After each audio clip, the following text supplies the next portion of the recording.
சந்திரன் தலை அணிந்து சந்ததம் பரம்பருள நின்று நடமாடுகின்ற ஜோதிமலையே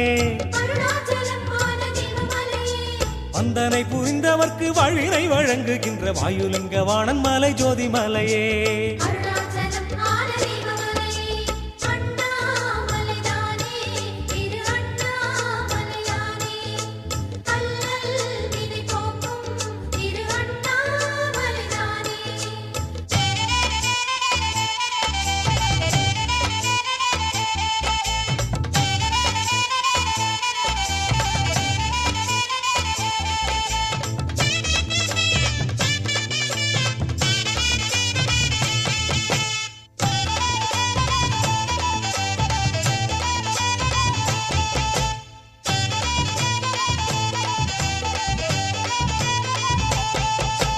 அந்தமின்றி ஆதி இன்றி பொங்கி நிற்கும் ஞானமலை ஆதி